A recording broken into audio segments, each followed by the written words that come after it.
우리 같이 특송하는 것을 보면 이사야 43장이 생각이 났어요. 이사야 43장을 보면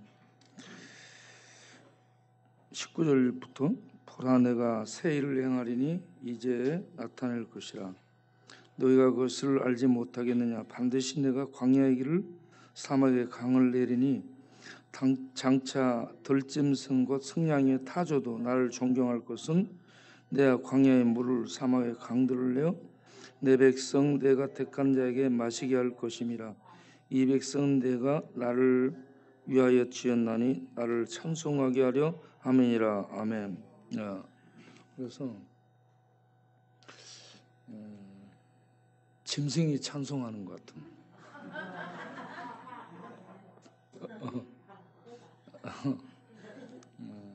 타조, 승냥이 이런 들짐승이 하나님을 노래하는 것 같은 그런 느낌이 듭니다.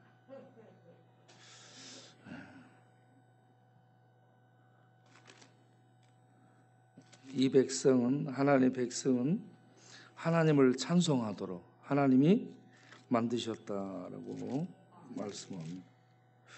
우리가 그런 하나님의 백성인 줄로 믿습니다.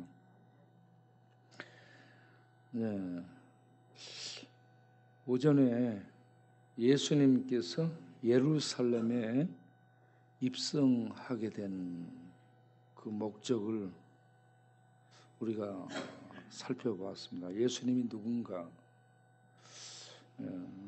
예수님이 예루살렘에 들어가니까 성이 소동해서 도대체 이게 누군가? 라고 질문을 합니다. 거기에 대해서 마태가 예수님을 세 가지로 증언을 하죠. 예수님은 너희들이 기다리던 왕이다. 내 왕이 내게 임하니 하면서 예수님은 이스라엘이 기다리던 왕이라고 말씀합니다. 그리고 두 번째는 호산나 다윗의 자손이여 하며 예수님은 다윗의 후손 메시아라는 것을 증언하고 있습니다. 그리고 세 번째는 이는 갈릴리에서 온 선지자라. 그래서 신명기 18장 15절 18절에 모세가 예언한 그 선지자, 나와 같은 선지자, 하나님의 말씀을 받고 하나님의 말씀을 전할 그 선지자를 일으키리라 했는데 그 선지자가 예수다 라고 마태가 증거를 해주고 있었습니다. 그래서 우리는 이 종려주일에 예수님을 어떻게 알아야 되는가?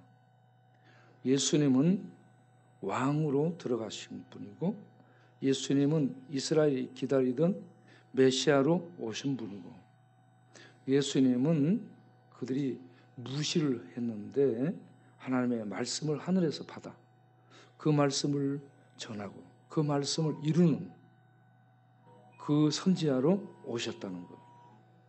그래서 우리가 예수를 왕으로 받아들이고 예수를 메시아로 받아들이고 예수님이 말씀을 이루신 그 선지자, 하나님의 말씀을 전하신 그 선지자로 받아들여서 예수님이 하신 말씀을 하나님의 말씀으로 받아들이고 살아갈 수 있는 그런 성도가 돼야 된다라고 말씀을 드렸습니다.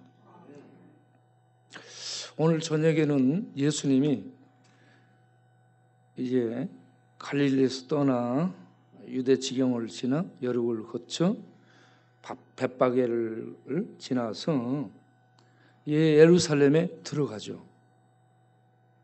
무리들에게 옹이 돼서 호산나 다윗의 자손이여 하는 이러한 찬양과 함께 예루살렘으로 입성을 하신 다음에 제일 먼저 가신 곳이 성전입니다.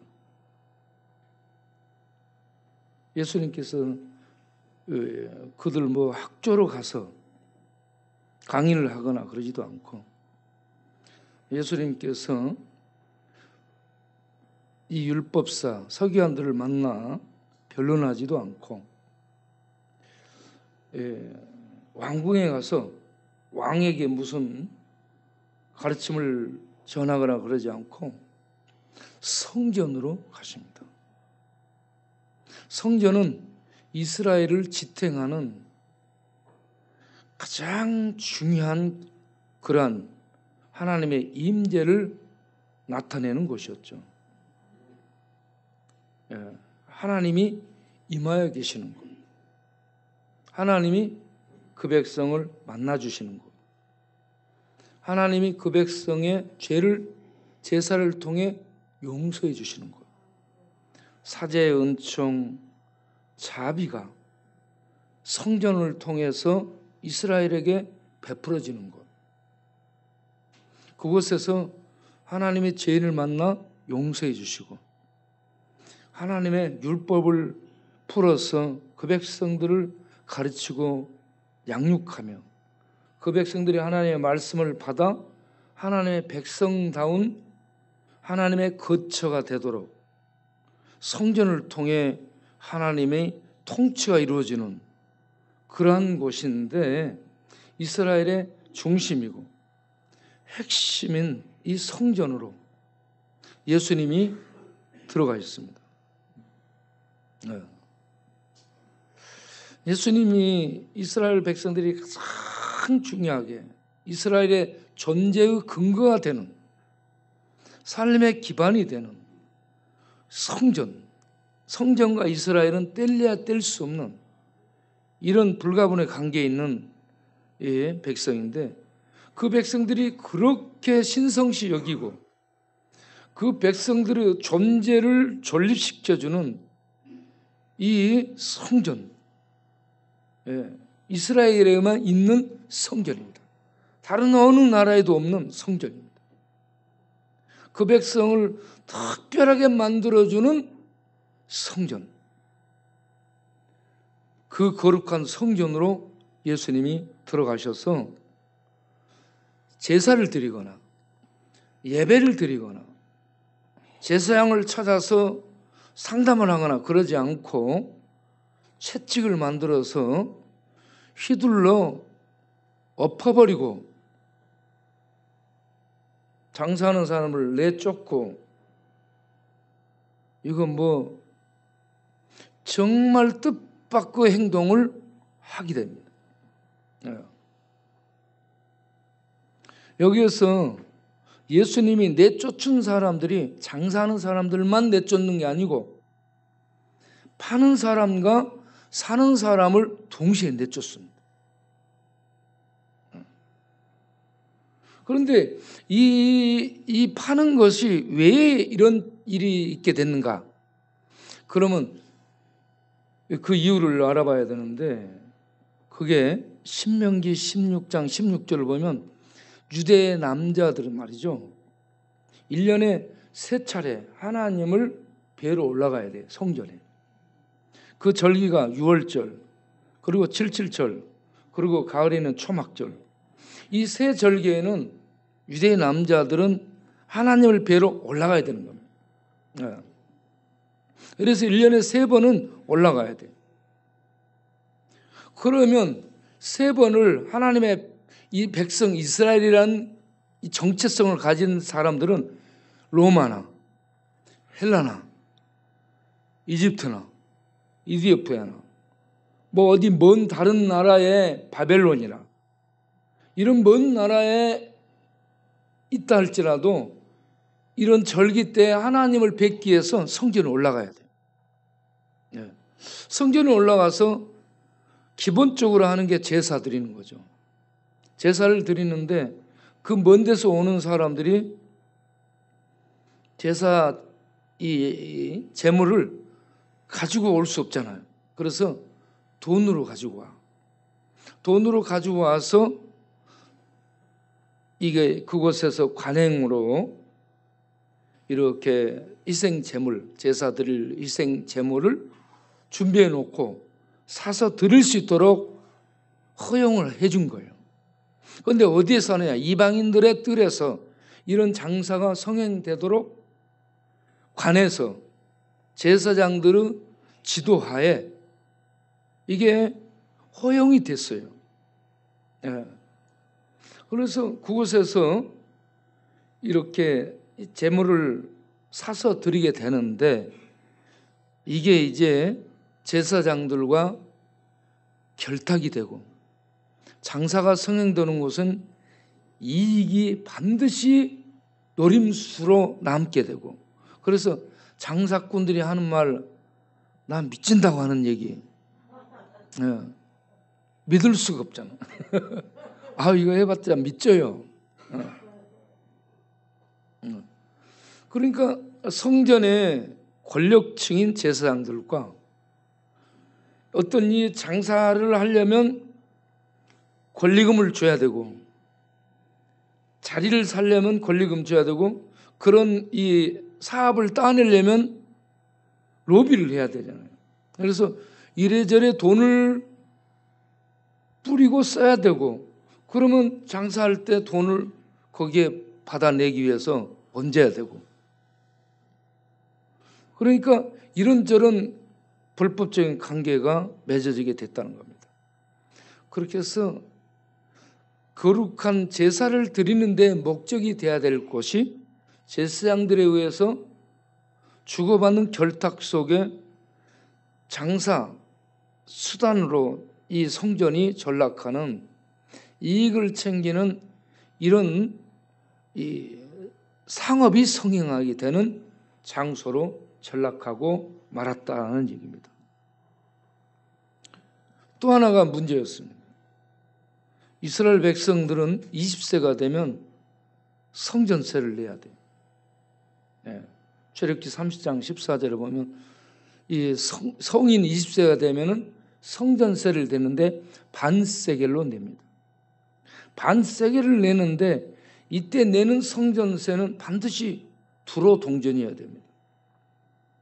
그래서 로마 동전, 헬라 동전, 다른 지방에서 오는 사람들이 가지고 온 돈은 거기에 낼 수가 없어요.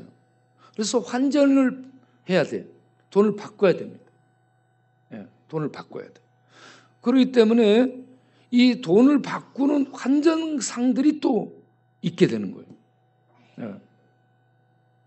그래서 환전상들이 또 이렇게 결탁을 해서 이렇게 돈을 바꿔주면서 거기에서 또 이익을 남기는, 이러한 장사가 성행되는 곳이 되고 말았어요.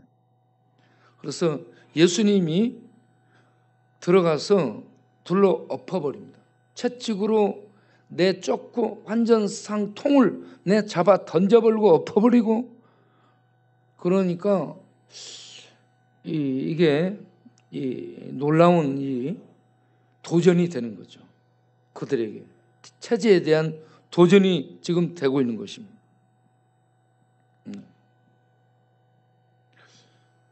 그런데 이때 예수님이 사용하는 말씀이 두 군데 있습니다.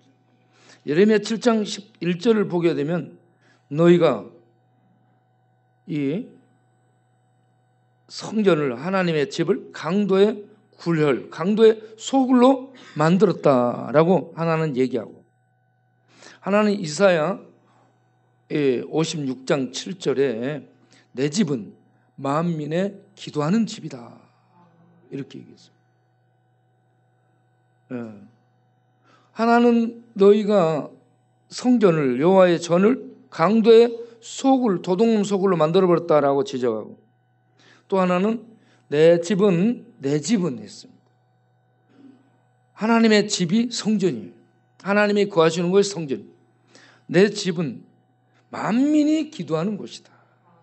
그래서 이사야 56장 7절에서는 유대인뿐만이 아니고 이방인들까지 들어와서 누구든지 하나님께 예배드리고 기도하며 하나님을 만나는 장소가 기도하는 집이라고 표현이 되는데, 이게 하나님의 집은 모든 만민, 유대인 이스라엘뿐만 아니고 모든 만민이 하나님 앞에 나와서 예배를 드리고 만나는 곳으로, 은혜를 받는 곳으로, 은혜를 구하는 곳으로 이렇게 예수님이 말씀을 하고 있습니다. 그런 이 하나님을 만나는 곳을 유대인들, 너희들이 강도의 소굴로 타락시켰다. 이렇게 지적을 하면서 엎어버리게 됩니다. 이것은 무엇을 의미하는가? 이것은 유대인 관, 제사장들로 구성된 권력체계, 성전을 유지 관리하는 이러한 권력체계, 제사장들에 대한 도전이죠. 단순히 상업하는 장사, 행위를 내쫓는 그 선에서만 청결 작업을 하시는 것이 아니고 그 장사하는 그들과 결탁이 되어 있는 관, 그들이 제사장들이 하나님께 제사 드리는 그들이 부패해서 이와 같이 돈 버는 쪽으로 전락한, 그래서 하나님의 거룩한 성전 기능을 제사장들이 마비시켰다, 타락시켰다 하는 것입니다. 그래서 성전이 성전 기능의 역할을 못하게 된 거예요. 장사하는 시장터로 변질되고 말았다는 겁니다. 이런 성전은 더 이상 내 집이라고 말씀한 예수님, 주인이 방치하고 그냥 놔둘 수가 없는 것입니다. 예수님은 이 말씀을 성취하시기 위해서 들어가신 거예요. 스가랴 6장 12절 13절을 보겠습니다. 스가랴서 6장 12절 13절을 보게 되면 하나님이 종, 순, 싹, 이건 체마흐라는 단어인데 메시아를 의미하는, 내가, 하나님이 말씀하죠, 싹이라 이름하는 사람, 순, 싹, 순 같은 얘기입니다. 체마흐는 메시아에 대한 전문 용어예요. 그러니까 싹이라는 메시아를 일으키리라. 자기 곳에서, 하나님의 집에서 하나님이 일으켜서 돋아남으로 그가 여호와의 전을 건축하리라. 여호와의 전을 건축할, 건물 성전이 아니고 장사꾼으로 전락시켜버린 이런 성전이 아닌, 건물 성전이 아닌 하나님이 거하실 수 있는 참 성전을 메시아, 싹이라고 하나님이 이름한 이런 이 순이라는 이 메시아가 자기 곳에서 일어나서 돋아나서 하나님의 전, 하나님이 거하는 전을 건축하리라. 13절을 보겠습니다. 그 다음 그가 여호와 전을 건축하고, 한 번 더 얘기합니다. 지금 건축되어 있어 성전이. 그런데 그곳을 성전이라 하지 않고 메시아가 여호와의 전을 건축하리라. 하나님이 거하시는 성전을 건축하리라. 그리고 영광을 얻고 그곳에 앉아서 다스릴 것이다. 그리고 제사장들이 그때는 자기 자리에서, 장사꾼 자리에 있는 것이 아니고 하나님을 섬기는 자리에서 있으리니 하나님과 그 백성 사이에 평화의 말씀이, 은원이 오고 가리라.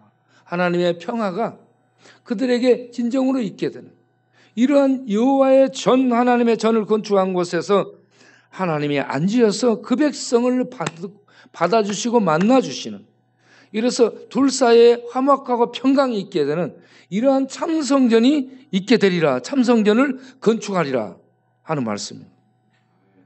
그래서 예수님이 성전을 뒤엎어버리고 비둘기 장사하는 사람들을 내쫓고 환전상을 엎어버린 다음에 요한복음 2장 19절에 이렇게 말씀합니다.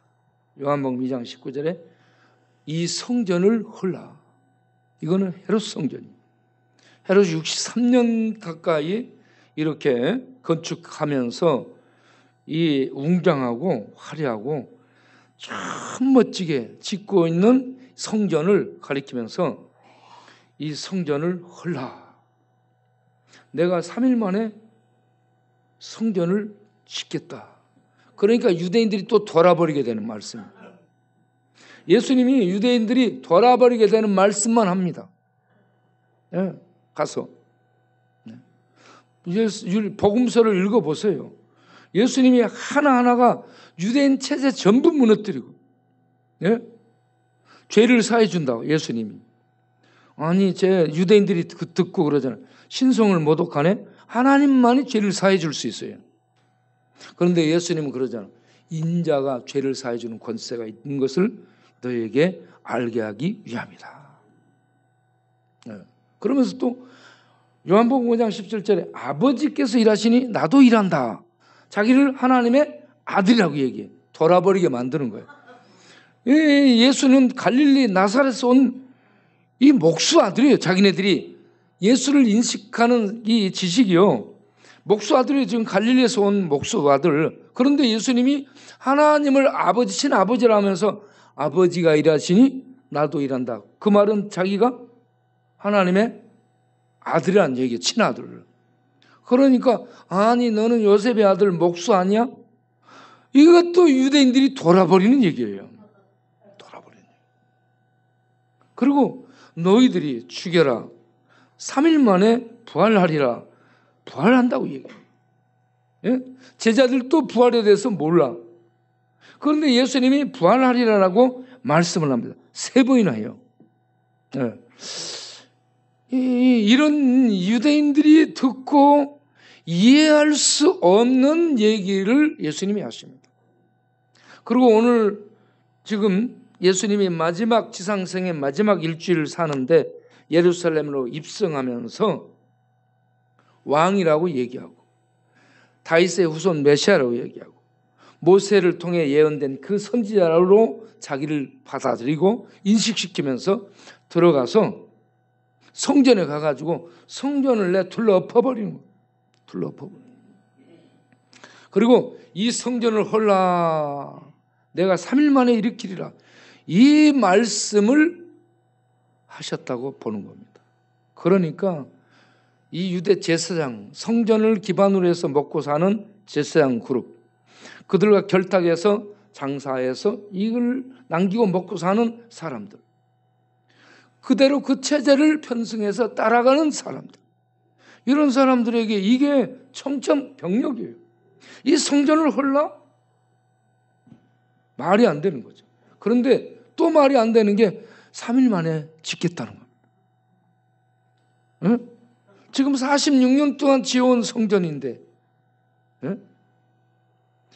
아니 네가 3일 만에 짓겠다니 도대체 무슨 말이에요? 이게 이해가 되는 얘기예요? 이해가 안 되는 얘기예요. 예? 이해가 못 가겠네 이 말입니다. 우리 바우가 얘기하잖아요. 이해를 이렇게 얘기하다가 보면 이해가 안 되는 말은 이해가 못 가겠네 라고 얘기해요. 이해가 못 가는 얘기예요. 이해가. 예. 그런데 3일 만에 짓겠다는 것은 뭔 말이에요? 예수님이 죽으시며 성전에서 제사를 통해 그 백성의 죄를 사해주는 역할, 기능을 하는 게 성전입니다. 그런데 예수님이 십자가에 못 박혀 죽으시며 그 백성들의 죄를 사해줄 것을 말합니다. 그리고 죽어서 지옥에 내려가 지옥 속에 들어가서 지옥의 그 판결을 대신 받는 거예요. 지옥의 심판을, 지옥의 저주를. 우리 죄인들이 받아야 될 죄의 심판을 직접 받으십니다. 그리고 처벌을 당하시고 3일 만에 부활하셔. 3일 만에 살아나셔서 하나님의 참 생명의 모습을 부활로서 보여주십니다. 이렇게 해서 예수님이 죽으심을 통해 십자가의 죽으심을 통해 이스라엘 그 백성과 성전에서 닫혀 있었던 장벽이 죄의 장벽이 허물어지게 되는 겁니다. 사람 제사장들을 통해서 제사를 드리며 그 백성들의 죄를 이 속죄해주며 사해주며 하나님이 만나 주셨던 이 성전에 있었던 이 지성소와 성수사에 있었던 휘장이 갈라지고 장벽, 하나님과 죄인 사이에 가로놓았던 장벽이 갈라지고 예수님을 통해서 예수님이 드린 희생 제사 그 피를 의지해서 누구든지 예수님의 피를 의지해서 하나님을 만날 수 있는 참 성전을 예수님이 세우시겠다는 얘기입니다. 유대인들은 건물 성전에서 그들의 유대인 제사장들을 통해 황소와 염소를 잡아 제사를 드리는 짐승제사, 이 제사를 통해 그 백성들이 죄사함을 받고 살 것으로 생각했는데 예수님은 그 체제를 끝내고 건물 성전, 짐승제사, 사람 제사장 이 시스템, 이 체제를 끝내고 세상에 없는 하나님의 피, 어린 양의 피, 죄를 단번에 속죄해 줄 하나님의 어린 양의 피를 가지고 예수께서 친히 대제사장이 되어서 예수님이 제사장과 왕의 두 직을 한 몸에 통합해서 짊어지고 감당하고 하나님의 성소에 들어가 제사를 드림으로 하나님께서 그 제사를 받으심으로 건물 성전이 필요 없게 되고 인간 제사장이 필요 없게 되고 숫수나 황소의 피 제물이 필요 없게 되는 점도 없고 음도 없는 어린 양 예수의 피가 대제사장 대신 예수님에 의해서 친히 드려짐으로 하나님이 그 제사를 받으시고 예수님을 하늘 보좌에 받아들이심으로 말미암아 예수님의 제사가 의로운 제사였음을 인정하고 그렇게 해서 누구든지 예수를 믿으면 예수 피로 예수 대제사장을 통해 하나님 앞에 예수님이 갈라놓은 이 성소를 들어가서 하나님을 뵙고 만나는 이런 은총을 예수님이 가져오는 참 성전 제도를 열겠다는 얘기입니다. 어디에서든지 누구든지 예수님을 의지해서 하나님 앞에 나가 제사를 드림으로 그의 죄가 사함을 받는 짐승 제사가 아닌 하나님의 아들 어린 양의 피에 의해서 죄 사함을 받는 영원히 단번에 완전히 죄 사함을 받는 이런 제사를 성전에서 드릴 수 있는 참 성전을 예수님이 3일 만에 그 몸으로 세우시겠다. 여러분 예수님이 참 성전인 줄로 아시길 바랍니다. 그래서 예수님을 통해서 예수님 안에 하나님이 거하시는 거예요. 예수님을 통해서 우리는 하나님을 만나고 예수님을 통해서 죄사함을 받지 짐승을 통해 짐승의 피를 통해 죄사함 받는 시대가 아닙니다. 그거는 예수님이 끝내신 거예요. 끝내셨어요. 그래서 우리들에게 지금 예수 이분이 얼마나 중요한지 모릅니다. 예수는 모든 것의 전부입니다. 예. 그래서 주 예수보다 귀한 분은 없네. 삼성 재벌 총수가 될래? 예수 믿을래? 예. 빌 게이트 재단 사장 될래? 예수 믿을래?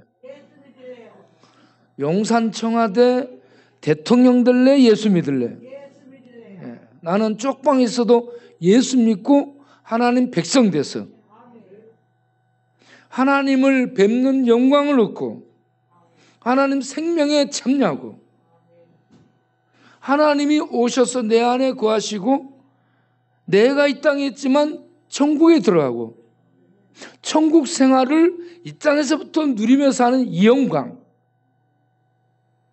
영광을 얻고 사는 것이 여러분 판검사 되는 것보다, 재벌 총수보다, 유명 연예인 배우 되는 것보다 훨씬 영광이고 축복임을 아시기 바랍니다. 그러면 여러분 예수 믿습니까?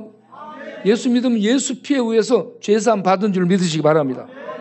하나님의 참성전에 들어가서 하나님을 뵙는 영광을 얻은 자가 됐음을 알기 바랍니다. 하나님의 백성으로 하나님이 오셔서 함께 사는 영광스러운 하나님의 자녀가 된 줄 아시기 바랍니다. 그러면 내가 얼마나 존귀한 자인가 알게 됐기 때문에 부자예요. 이런 하나님을 아는 지식을 바로 갖게 되면 부자가 되는 거예요. 가슴이 벅차와요. 가슴이 벅차와. 왜? 가슴이 막 벅차서 터질 것 같죠? 그래요, 안 그래요? 네. 네. 절도 안 부러워. 돈도 안 부럽고. 그렇죠? 그러니까 이런 축복을 얻게 된 사람이 하는 게 이사야 43장 21절, 이 백성은 나의 찬송을 부르도록 내가 나를 위하여 만들었다. 이 백성, 예수 믿어 하나님 자녀, 하나님 백성이 되게 되는 새 이스라엘을 의미합니다. 이 새 이스라엘이 무슨 일을 하도록? 하나님을 찬송하도록. 하나님을 노래하고 찬송하는. 이 백성은 내가 나를 위해서 지었다. 나를 찬송하다. 이게 테일라예요. 테일라인데 이거는 하나님의 영광을 노래하는 것입니다. 하나님의 축복을 감사하며 찬양하는 거예요. 하나님의 구원의 은혜를 나와서 저 승냥이 같은 갈치가 이러면서 부르잖아요. 여러분들도 나와서 부르세요. 너나 할 것 없이 잘 맞추고 못 맞추고 잘 나오고 안 나오고 상관없어요. 나 같은 죄인을 하나님의 아들을 제물로 드려서 죄의 저주에서 지옥의 심판에서 꺼내주신, 그래서 하나님 자녀 삼으시고 하나님의 영광 속에 살도록 인도해 주신 이 은혜를 생각할 때 감사하며 찬송을 할 수 있어야 되는 거예요. 예. 꼭 이거 연습해갖고 돼야만 하는 거 아니에요? 안 돼도 나와서 부르시길 바랍니다. 이 시간에 한번 부를 사람. 우리가 신뢰함을 한번 부르도록 하겠습니다. 신뢰함을 다 같이 부르겠습니다. 신뢰함을 불러요. 하나님의 은혜를 찬양하겠습니다.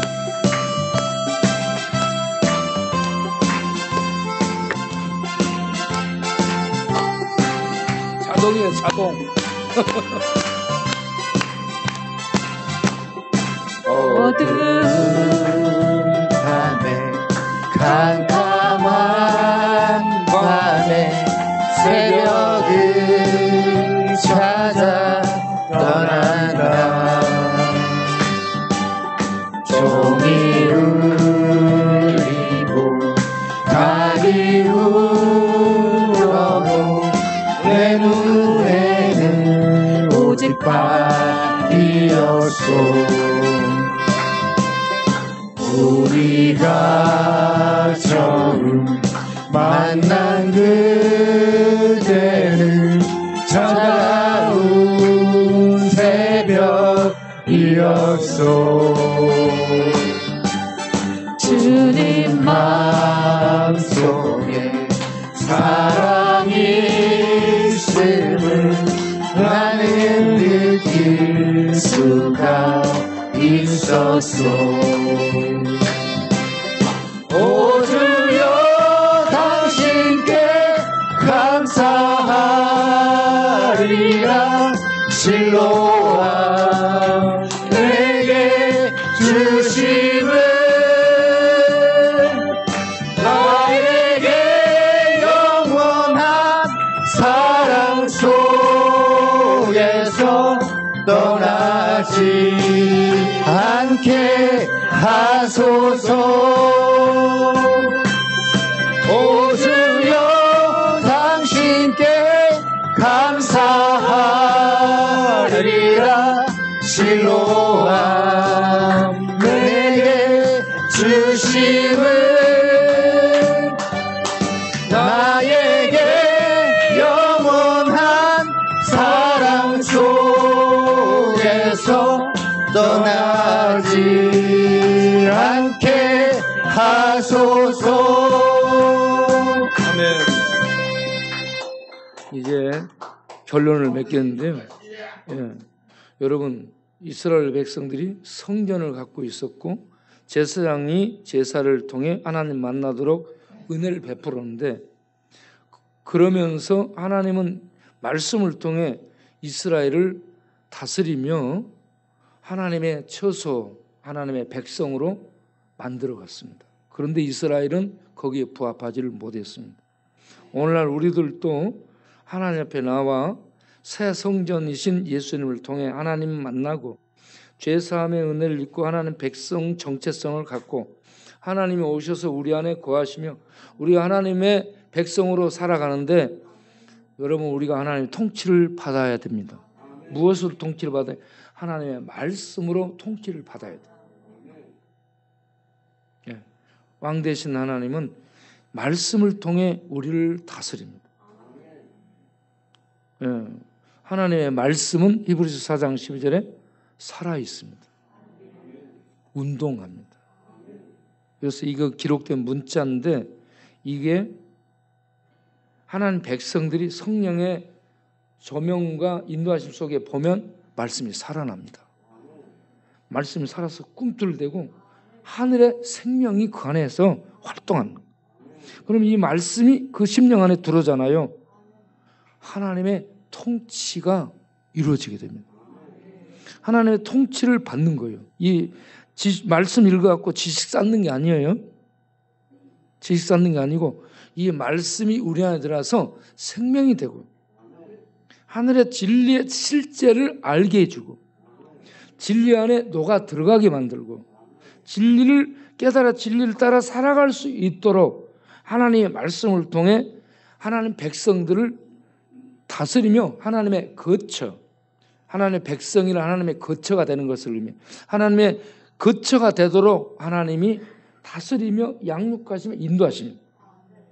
그래서 우리는 하나님의 말씀을 보면서 그 앞에서 자기를 들여다보고, 유대인들은 회개를 안 한 거예요. 제사만 드리고 만 거예요. 우리는 뭘 해야 되냐? 말씀 앞에서 우리를 보면서 회개하고 점검하고 하나님과 이 어떤 말씀에 대해서 어긋나거나 그러면 성령이 깨우쳐집니다. 성령이 우리 안에 깨우치며 죄를 지적해. 그러면 그때그때 하나님 앞에 무릎 꿇고 나 같은 죄인 살리신 하나님 은혜에 감사합니다. 천부에 의지 없어서 손들고 나아가오니 주여 용서하여 주옵소서. 주의 자비와 인자는 끝이 없어요. 언제든지 죄를 깨닫고 하나님 앞에 회개하며 나가는 하나님의 통치를 받아들이는 우리가 되기를 바랍니다. 그래서 하나님의 통치 속에서 말씀에 의해 우리가 양육되고 만들어져 가고 하나님의 진리로 지어져 가고 하나님의 말씀으로 빚어져 가고 하나님의 진리의 생명 안에서 우리들이 자라가는, 겨자씨처럼 자라가고 누룩이 가루를 부풀린 것처럼 성숙해가는, 우리의 내면이 성숙해가고 우리의 생각이 성숙해가고 우리의 마음이 성숙해가고 넓어지고 커지고 높아지고, 그렇게 해서 하나님의 장성함에 이르기 위해서 끝없이 자라갈 수 있는 이런 목표를, 거룩한 목표를 가지고 살아가는 성도가 되기를 바랍니다. 그래서 참 성전 되신 예수님 안에서부터 출발이 돼가지고 우리가 자라가야 돼요. 하나님의 백성으로 자라서 하나님께 영광을 돌릴 수 있는 우리 성도님들이 되시기를 바랍니다. 이 고난주일, 종려주일에 예루살렘을 입성하신 예수님이 왕이시다, 메시아시다, 그 선지자시다. 성전에 들어가서 엎어버리고 뒤집어버린 것은 참 성전이 되기 위해서, 참 성전을 이루기 위해서다. 그리고 참 성전을 십자가로 이루신 예수, 그분을 통해 우리가 하나님 백성이 됐은즉 이제 이스라엘 백성, 옛 이스라엘은 하나님의 통치를 안 받았습니다. 말씀만 갖고 있었고 성전만 갖고 있었고 제사만 드렸어. 종교 의식만 행하고 살았지 하나님 백성으로 통치를 안 받았습니다. 우리는 이제 하나님의 놀라운 은혜와 사랑을 입었은즉 하나님의 통치받고 하나님의 말씀에 의해 양육받고 만들어져가는 하나님의 백성들이 될 수 있기를 바랍니다. 기도하겠습니다. 하나님 감사합니다. 우리가 예수님 예루살렘 입성한 날에 성전 가서 뒤엎어버린 이유를, 그 목적을 반드시 깨닫고 유대 성전 체제, 육적인 이스라엘 체제, 육적인 제사장 체제가 끝났고 예수 그리스도에 의한 피의 제물, 예수 그리스도 대제사장으로 말미암은 제사, 완성된 제사. 그래서 완성된 새 성전, 참 성전 체제를 이루시고 그곳에서 하나님의 말씀을 통해 그 백성을 다스리고 그 백성을 만들어가는 이 하나님의 새 성전 체제가 예수를 통해 임한 것을 알고 그렇게 주 안에서 말씀 안에서 성령의 도심 속에 만들어져 가고 빚어져 가는 하나님의 거룩한 처소로 우리 모두가 만들어져 가서 하나님의 영광을 반영하는 그런 하나님 백성들로 이 땅에서 살아갈 수 있게 주옵소서. 예수 그리스도 이름으로 기도하옵나이다. 아멘. 하나님 귀한 헌금도 드리오니 받아주시고 드린 손길을 기억하시고 축복하여 주옵소서. 영혼이 잘되고 평강이 넘치고 육신의 그 건강도 주께서 놀랍게 은혜 베푸셔서 뼈골수 윤택, 뇌세포도 강건, 꿈도 새로워지고 하나님 은혜 안에서 하나님 말씀을 따라 살아가는 그 기쁨과 즐거움이 충만하게 하시고 그래서 그 안에서 세상 어떤 것보다도 하나님을 즐거워하고 하나님 말씀을 꿀보다 소꿀보다 더 달고 단 말씀으로 먹고 그 말씀을 통해 천국 진리의 생명 양식이 돌아 힘이 되어지고 세워주는 이런 놀라운 축복 속에 살아가는 성도가 되도록 주여 은혜 베푸시고 물질의 복도 더하셔서 물질적으로도 나누고 베푸는 부요함이 계속 넘쳐나는 성도들이 되게 하여 주옵소서. 예수님 이름으로 기도하옵나이다. 아멘.